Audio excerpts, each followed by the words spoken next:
Bismillahirrahmanirrahim. Assalamualaikum warahmatullahi wabarakatuh. Halo semuanya, rekan-rekan guru dimanapun Anda berada, semoga sehat selalu, berkah selalu, dimudahkan segala urusan. Baik rekan-rekan guru, di sini saya akan share materi saya yang sudah saya sampaikan di MGMP IPA Kabupaten Probolinggo pada hari Selasa 7 November 2023. Nah, pada video ini saya men-share tentang kiat sukses membuat video pembelajaran di medsos, seperti itu. Namun jangan lupa rekan-rekan guru untuk subscribe YouTube channel saya, belajar jadi guru hebat, guru profesional, agar YouTube channel ini semakin berkembang. Nah, ini adalah materi saya. Oke, selanjutnya kita ta'aruf dulu ya. Bagi yang belum ta'aruf, karena ada kata-kata tak kenal makanya harus ta'aruf gitu. Kalau sudah kenal, berharap sayang sebagai rekan guru, seperti itu teman-teman guru. Nah, ini nama saya Aini Maskuro. Saya lahir di Probolinggo 1 Januari 1990. Alamat saya Desa Tarokan, Kecamatan Banyuanyar, Kabupaten Probolinggo, Jawa Timur. Unit kerja lama saya dari SMP Islam Nazatul Tolibin, saya dari sekolah swasta. Dan unit kerja yang sekarang SMP Negeri 3 Kuripan 1 Atap. Hobi saya menulis dan membuat konten. Nah, karena hobi membuat konten, maka konten saya, maksudnya sosmed saya, ada YouTube, belajar jadi guru hebat, guru profesional. Kemudian ada Instagram, ada 2 ya, Aini Rupi Makeup Artist dan Aini Rupi Owner. Ini untuk yang usaha sampingan saya sebagai perias dan punya dekorasi dalam ruangan. Kemudian untuk Facebook ya, ini Maskuro Mua Probolinggo. Dan ini adalah WA saya ya, 082 310130632. Silahkan semua sosmed saya di subscribe dan di follow ya rekan-rekan guru dan anak-anak juga ya. Jadi ini saya membuat konten sosmed seperti itu. Oke, next. Kita distorsikan dulu topik kita. Distorsi maksudnya itu ini Bapak Ibu guru hebat. Kita menyimpan makna dulu, kita sudutkan dulu topik kita ya. Topik kita pada pertemuan kali ini, kiat sukses membuat video pembelajaran di medsos. Jadi membuat video pembelajaran itu bukan untuk dikomersilkan, bukan untuk jadi YouTuber yang banyak uang dari penghasilan buat konten, bukan seperti itu ya Bapak Ibu guru. Namun tujuan topik kita ini adalah untuk membuat video pembelajaran yang disebarkan ke murid biar bisa bermanfaat untuk media pembelajaran kita dan untuk berbagi kepada rekan-rekan guru, siapa tahu bermanfaat, seperti itu. Tujuan topik kita kiat sukses, namanya kita kan pengen sukses membuat video pembelajaran di medsos, di media sosial, karena zaman sekarang kan zamannya medsos, era digital, seperti itu Bapak Ibu guru. Karena domain saya itu bukan di ini ya, bukan di YouTuber seperti itu, bukan YouTuber yang sukses seperti itu. Oke, kita lanjut. Nah, ini kiat sukses membuat video pembelajaran. Kita langsung ke materinya. Jadi ada 4 ya yang perlu kita bahas pada pertemuan kita pada pagi hari ini. Yang pertama IT, jadi Information and Technology. Jadi ini bukan, sekali lagi saya sampaikan, ini bukan domain saya kalau masalah IT. Cuma paling kita bahas cara membuat video secara dasar, seperti itu Bapak Ibu guru. Kemudian konten, dalam hal ini materi pelajaran, kemudian narsis medsos, dan yang terakhir adalah marketing publik. Itu yang akan kita bahas. Baik, kita satu-satu dulu ya. Nah, yang pertama IT, Information and Technology. Jadi kita butuh alat perekam video seperti kamera, bisa ponsel ya, gawai. Nah, selanjutnya kita butuh aplikasi edit video seperti CapCut, Filmora, KineMaster, dan lain-lain. Selanjutnya kita butuh sosmed Bapak Ibu guru seperti YouTube, Facebook, TikTok, WA, WhatsApp, Instagram, dan juga Telegram.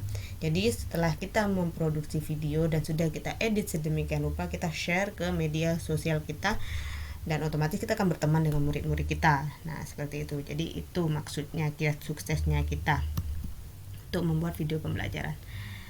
Baik, selanjutnya kita akan bahas pada konten video pembelajarannya. Nah, pada konten video pembelajarannya itu ada 4 macam, yaitu praktik pembelajaran, materi pembelajaran, kemudian juga ini Bapak Ibu guru, tip and trick dan daily mini vlog, seperti itu. Oke, kita lanjutkan. Nah, konten pada video pembelajaran dalam hal ini praktik pembelajaran. Adapun hal-hal yang perlu kita persiapkan, yang pertama ya perangkat pembelajaran itu sudah wajib ain, yaitu sudah, karena kita seorang guru kita harus merencanakan, melakukan, menilai proses pembelajaran seperti itu. Jadi kita butuh RPP atau modul ajar, lembar kerja peserta didik, bahan ajar, media pembelajaran, dan instrumen pembelajaran, instrumen penilaian, maaf. Dan selanjutnya kita juga butuh naskah skenario pembelajaran untuk tag video. Ini tujuannya untuk mengkondisikan siswa. Tujuan yang sebenarnya adalah agar kegiatan tag video berjalan lancar sesuai dengan harapan, seperti itu. Untuk contoh skenario pembelajaran ini seperti ini Bapak Ibu guru. Jadi maksudnya itu kita tampilkan ya, kita buat, kita konsep mulai dari yang pertama tampil, misalnya guru lagi ngapain, kemudian siswa siapa yang akan menjawab, seperti itu ya. Kemudian lanjut sampai selesai kita mengajar, kita sudah kondisikan skenario pembelajaran seperti itu. Jadi biar memudahkan kita untuk tampil ya, meskipun pada saat pembelajaran kita, pada saat praktik pembelajarannya ada improvisasi, tidak masalah. Yang penting kalau kita sudah konsep, insya Allah kita akan lebih mudah seperti itu. Nanti misalnya di pelaksanaan ada yang dikurangi atau ditambah ya tidak apa-apa, asalkan kita tetap dalam satu skenario itu, dalam jalur skenario itu, seperti itu Bapak Ibu guru. Selanjutnya ini ada contoh video praktik pembelajaran. Nah, jadi pada video praktik pembelajarannya itu ini yang full praktek video pembelajaran. Jadi suara kita muncul di sini dan suara siswa semuanya. Nah, untuk yang contoh video praktik pembelajaran tapi ini menggunakan narasi pada video. Nah, ini jadi itu kita tampil ngajar, tetap ada RPP, namun pada saat pengeditannya itu kita menggunakan narasi, dubbing, seperti itu Bapak Ibu guru. Oke, kita lanjut.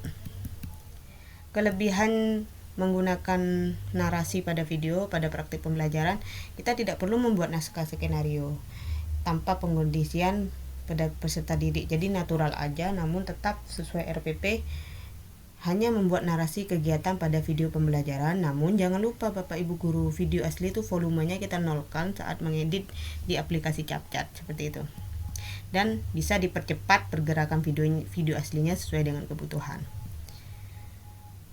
Oke, kita lanjutkan, yaitu di sini pada konten video pembelajarannya berupa materi pembelajaran. Hal-hal yang kita perlu siapkan tentunya menentukan topik pada materi ajar, meresum referensi dari berbagai sumber, kemudian membuat presentasi dengan aplikasi semenarik mungkin, misal dengan Canva. Bapak Ibu guru telah pasti paham ya, banyak yang lebih bagus itu daripada saya kan sekedar berbagi gitu Bapak Ibu guru. Kemudian kita mengkonsep produksi video pembelajaran. Nah, kemudian kita mempublikasikan di sosmed kita, misalnya di YouTube. Maksudnya mengkonsep itu ini Bapak Ibu guru, kita konsep skenarionya apa yang akan kita omongkan, seperti itu. Nah, ini contohnya narasinya, maksudnya naskah skenarionya. Jadi misalnya dari slide 1 ini openingnya apa saja gitu itu Bapak Ibu guru. Dan ini waktu saya membuat video pembatik di level kreasi, itu openingnya saya tulis bumper pembatiknya, logo tuturinya itu ada di sana, di mana itu biar tidak lupa. Kemudian slide yang pertama itu apa yang perlu kita sampaikan gitu. Kemudian slide yang kedua, slide yang ketiga, itu biar kita itu tidak bingung mau bicara apa. Memang di slide sudah ada gitu Bapak Ibu guru, cuma kita itu tampilkan lagi narasi konsepnya itu seperti apa di konsep, jadi biar terarah gitu Bapak Ibu guru. Kemudian ini contoh konten video pembelajaran dengan menampilkan presenter. Ini untuk tugas pembatik. Lalu untuk contoh konten video pembelajaran tanpa penampilan presenter. Jadi kita cuma menampilkan, mempresentasikan seperti yang sekarang saya tampilkan ini ya, kan tanpa tampilan presenter. Cuma tadi pada saat video tag videonya, karena ya mungkin kesalahan teknik, saya minta tolong rekan, tidak direkamkan total, dan saya pikir beliaunya sudah itu ya, mungkin beliaunya takut salah atau kurang apanya teman, kurang dari memorinya, mungkin khawatir, jadi diambil inti-intinya aja. Cuma secara keseluruhan penampilannya itu seperti ini, penjelasan saya itu seperti ini. Jadi ini adalah contoh konten video materi pembelajaran tanpa penampilan presenter, kita menggunakan rekam layar saja seperti itu. Oke, selanjutnya ada kelebihan produksi konten video tanpa penampilan presenter. Itu kelebihannya seperti apa? Ini yang pertama, tidak memerlukan konsepnya secara detail, hal-hal yang perlu disampaikan di setiap slide. Cukup menggunakan rekam layar, tangkapan layar pada komputer untuk mempresentasikan, atau misalnya menggunakan Studio Canva. Kemudian waktu editing video lebih cepat selesai, seperti itu. Jadi kita itu ngomong aja gitu, apa adanya, ngalir aja. Kalau kita mau buat materi pembelajaran tanpa penampilan presenter, kita tidak usah syuting gitu ya teman-teman, kita tidak usah tampil seperti itu.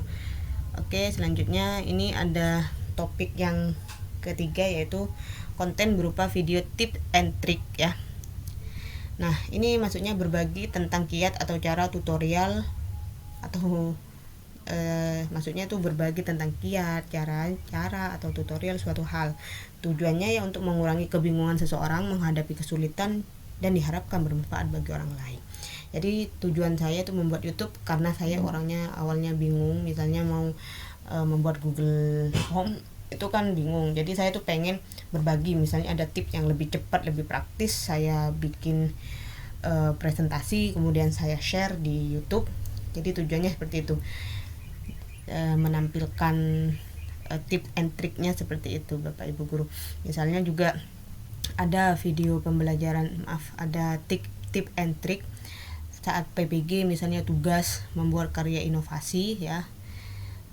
Misalnya ini. Nah, ini adalah konten yang populer, yang alhamdulillah sudah banyak ditonton, 5,2k. Bagi saya itu alhamdulillah sekali ya, alhamdulillah banget, sesuatu banget. Ya mungkin untuk kelas YouTuber yang artis itu kan Allah cuma segitu gitu kan, pengikutnya tidak seberapa, yang lihat cuma sedikit, 5,2 itulah biasa gitu kan. Tapi bagi saya ini alhamdulillah banget, syukur alhamdulillah banget, dan ini bisa maksudnya memberikan manfaat untuk rekan-rekan guru. Misalnya ini menyusun refleksi diri dari karya inovasi alat peraga. Ini adalah laporan saat saya PPG tentang portofolio. Jadi saya bikin tutorialnya di sini, tips and triknya, dan alhamdulillah banyak yang nonton. Kadang video yang kita niat pengen bagus-bagusin yang nonton sedikit, malah video yang kita itu buat, kita tidak nyangka kalau yang ini saya ya, yang menyusun refleksi itu banyak yang nonton, malah itu yang banyak yang nonton. Jadi faktor keberuntungan aja Bapak Ibu guru, seperti itu. Oke, kita lanjut. Ini untuk konten daily mini vlog, itu memuat konten keseharian kegiatan seorang guru, misal guru yang mengajar di daerah sulit. Tujuannya ya untuk memotivasi orang lain, menginformasikan menginformasikan kondisi atau kondisi tertentu. Misalnya saya kan mengajar di SMP Negeri 3 Kuripan. Daerahnya itu kan sulit, yang lebih sulit ya banyak, daerah Sumber, daerah Sukapura, yang atas-atas banget itu ya. Cuma bagi saya yang nggak bisa bawa motor, itu daerah Kuripan, SMP 3 Kuripan Wono Asri, daerahnya itu menurut saya itu sulit karena ada jalan yang terjal, jalan yang berbatu. Dan itu saya buat konten, saya buat konten di YouTube satunya ya, YouTube yang pribadi, bukan YouTube yang belajar ini ya, belajar jadi guru hebat, guru profesional. Dan di situ adalah perjalanan saya pada saat pulang sekolah yang saya rekam. Pada saat berangkat saya tidak berani karena agak terjal gitu, dan itu tidak semua saya rekam. Yang saya rekam cuma beberapa jalan yang bisa dijangkau, maksudnya tuh yang sekiranya HP tidak jatuh, seperti itu Bapak Ibu guru. Jadi untuk menginspirasi teman-teman guru agar lebih semangat. Kalau saya yang nggak bisa nyampe ke, maksudnya tuh saya nggak bisa bawa motor sampai ke sekolah, itu sudah alhamdulillah banget. Teman-teman yang ada di daerah datar, yang di dataran rendah, itu harus pastinya lebih semangat dong, karena kan jalannya lebih enak gitu teman-teman guru. Oke, ini adalah kontennya. Jadi ini adalah a day in my life, perkenalan di sekolah penempatan tugas negara. Jadi ini adalah tonggak sejarah bagi saya. 1 Agustus penempatan. Jadi di situ ada perkenalan dengan murid-murid di sana. Tentunya dipandu oleh OPS waktu itu ya, operator sekolah, dan juga guru TIK. Dia itu yang memandu anak-anak biar kumpul, dan perkenalan juga dibantu dengan teman-teman, didampingi dengan teman-teman guru. Dan alhamdulillah suatu kebanggaan bagi saya menggunakan pin Korpi itu, karena untuk perjuangan menjadi ASN meskipun masih P3K, tapi mudah-mudahan membawa keberkahan, berlanjut terus kontraknya sampai pensiun, amin, dan menjadi ASN yang berprestasi, amin ya Allah. Nah selanjutnya, baik, nah ini yang topik yang ketiga ya. Yang pertama kan IT, yang kedua konten materi pembelajarannya, konten videonya maksudnya. Yang ketiga narsis medsos. Apa itu narsis? Jadi perilaku ketika seseorang merasa terlalu kagum dengan dirinya sendiri dan cenderung mementingkan diri sendiri. Narsis tidak selalu buruk. Ada beberapa perilaku narsis yang ini Bapak Ibu guru, perilaku narsis yang justru berdampak baik bagi pelakunya. Nah, jadi kan sekarang sudah zamannya era digital, HP sudah canggih, jadi ada sosmed. Jadi kita tuh pasti kebanyakan kita tuh narsis semua, menurut saya sih kan. Apalagi sekarang butuh stamina tuh untuk ASN Probolinggo, Kabupaten Probolinggo. Itu kan butuh dokumentasi saat kegiatan kita ngajar, kita diklat, itu kan butuh dokumentasi. Jadi narsis medsos itu dibutuhkan banget gitu Bapak Ibu guru. Selanjutnya ini ada maksudnya narsis medsos. Kita kan pasti grogi atau malu, kurang pede pada saat kita mau tampil. Namun itu bisa dikurangi. Kita semangat untuk diri sendiri, aku pasti bisa ya. Kalau sudah kita ngomong aku pasti bisa, maka insya Allah kita akan dimudahkan, karena itu sugesti positif untuk diri kita sendiri. Selanjutnya di sini ada marketing publik. Jadi ini YouTube saya alhamdulillah sudah mulai berkembang, dan ini saya joinnya mulai 24 Juli 2022 tahun kemarin, sudah 1 tahun lebih dikit, dan alhamdulillah pengikutnya mulai berkembang, mudah-mudahan semakin berkembang. Jadi teman-teman dibantu subscribe ya, dan like, tonton, agar YouTube channel Belajar Jadi Guru Hebat, Guru Profesional semakin berkembang. Terima kasih yang sudah subscribe ya, mudah-mudahan diganti kebaikan panjenengan semua oleh Allah Subhanahu wa taala, amin. Selanjutnya ini tips marketing publik. Jadi kita kalau sudah kita produksi video pembelajaran, sudah siap di share, lalu kita share ke grup WA atau WA pribadi, grup Telegram pribadi. Oke, lanjut kita minta support ke relasi, keluarga, murid, dan semuanya. Kita minta tolong subscribe, itu caranya ya. Marketing publik kita itu sampaikan kepada saudara kita, murid kita untuk bantu subscribe YouTube channel ini. Semoga bermanfaat, dan terima kasih. Untuk sesi tanya jawab pada saat itu teman-teman, pada saat tadi penampilan saya di jadi narasumber di MKMP IPA, itu adalah ada teman guru yang bertanya strategi saya bagaimana, kenapa kok banyak memproduksi video pembelajaran. Bahkan saya kadang target itu, ada kata-kata dari teman, kalau YouTube tuh harus konsisten, minimal 1 minggu 1 video. Itu kenapa? Padahal kan saya tuh tidak bisa bawa motor, dengan banyak kesulitan yang saya alami, kelemahan yang saya alami. Itu strateginya bagaimana? Ya karena saya itu di sekolahan SMP 3 Kuripan tuh saya ngekos, jadi saya pulang sekolah tidak pulang, saya di sekolah yang mengerjakan latihan PMM. Meskipun belum semua aksi nyata saya kerjakan, saya selesaikan dulu beberapa topik, kemudian insya Allah mulai besok saya mulai konsep untuk membuat praktik aksi nyatanya. Mudah-mudahan bisa segera selesai dan bisa divalidasi. Nah jadi tips saya seperti itu. Jadi saya tuh ngekos dan saya menyibukkan diri dengan hal-hal yang positif, dengan cara yang membuat konten seperti itu. Kadang ada ide, misalnya ada rekan guru di sana itu saat ANBK itu menyarankan kenapa ada dibuat konten, karena ada di sana itu ada itu teman-teman guru tukang sapu ya, tukang kebunnya itu nyari sinyal karena wifi-nya error, jadi pakai internet sampai naik ke pohon. Jadi itu perjuangan NBK dan saya buat konten. Nah itu dari hal-hal kecil itu bisa saya sampaikan. Dan saya mikir misalnya mau buat Google Sheet atau buat materi untuk pertemuan selanjutnya, jadi anak-anak tuh biar dibuka dulu video pembelajaran dari saya, kemudian di kelas kita bahas lagi gitu untuk penguatannya. Jadi seperti itu tips dan triknya saya, strategi saya kenapa insya Allah bisa konsisten gitu untuk membuat video pembelajaran. Kemudian pertanyaan yang kedua yang saya ingat waktu itu, karena videonya terpotong yang saat ya tidak direkam secara semua ya. Jadi pertanyaannya itu video aplikasi edit video apa yang enak untuk pemula, maksudnya itu bagus untuk pemula, bagaimana cara membuatnya, seperti itu. Jadi saya menggunakan kombinasi antara CapCut dan Canva. Untuk tutorialnya, cara membuatnya itu sudah banyak menggunakan CapCut. Saya pakai HP karena kalau pakai HP editnya kan bisa sambil tiduran, seperti itu. Dan saran saya untuk video tiap suara itu dikurangi kebisingannya, kan ada pilihannya kurangi kebisingan agar suara-suara yang lain itu tidak banyak yang masuk, mengurangi kebisingan, seperti itu ya teman-teman guru. Itu pertanyaan yang kedua. Pertanyaan yang ketiga yang saya ingat, ada teman guru yang mengalami kesulitan saat di Canva itu membuat suara, sudah video presentasi dan ada suaranya, kemudian saat diedit di CapCut suaranya itu tidak sinkron. Saya pernah mengalami seperti itu dan saya antisipasi, saya atasi dengan di Canva-nya itu saya tidak beri suara, cuma tayangan slide. Kemudian saya bikin dubbingnya pakai rekam suara di HP itu di CapCut-nya. Kemudian saya kurangi kebisingan dan dengan seperti itu kan suaranya bisa sinkron, seperti itu jawaban saya. Dan yang keempat ini Bunda Husnul, itu guru saya. Alhamdulillah beliau itu berkat barokahnya beliau juga saya bisa berdiri di depan teman-teman guru waktu itu ya tadi pagi.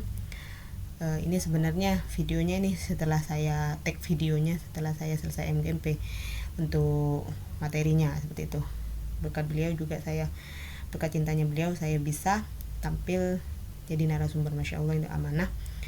Dan beliau tuh menyampaikan, beliau tuh suka pada saya tuh waktu saya sekolah, saya tuh banyak nanya gitu. Jadi alhamdulillah membawa keberkahan, seperti itu. Itu aja yang dapat saya sampaikan. Dan untuk teman-teman mohon berkenan untuk ini ya, menjawab Google Form-nya dari saya. Ini memudahkan teman-teman guru IPA yang telah hadir MGMP. Nah, di sini ada linknya sudah saya share di WA group. Jadi ini adalah teman-teman agar punya project lah untuk membuat video pembelajaran. Jadi diisi namanya, asal sekolahnya. Pertanyaan yang pertama, tentukan jenis video yang akan dibuat, apakah praktik pembelajaran atau materi pembelajaran, dan mohon dijelaskan alasan Bapak Ibu memilih jenis video yang akan dibuat. Kemudian tentukan KD atau CP, topik materi atau subtopik materi pembelajaran yang akan Bapak Ibu buat. Lanjut menyusun skenario pembelajaran atau naskah video untuk mempermudah proses tag video. Mohon direspon teman-teman guru, dan ini sudah alhamdulillah ada yang merespon. Terima kasih, mudah-mudahan membawa keberkahan, dimudahkan segala urusan. Jangan lupa teman-teman guru untuk subscribe YouTube channel saya di Belajar Jadi Guru Hebat, Guru Profesional. Terima kasih telah menonton. Saya akhiri. Assalamualaikum warahmatullahi wabarakatuh. See you next video. Bye.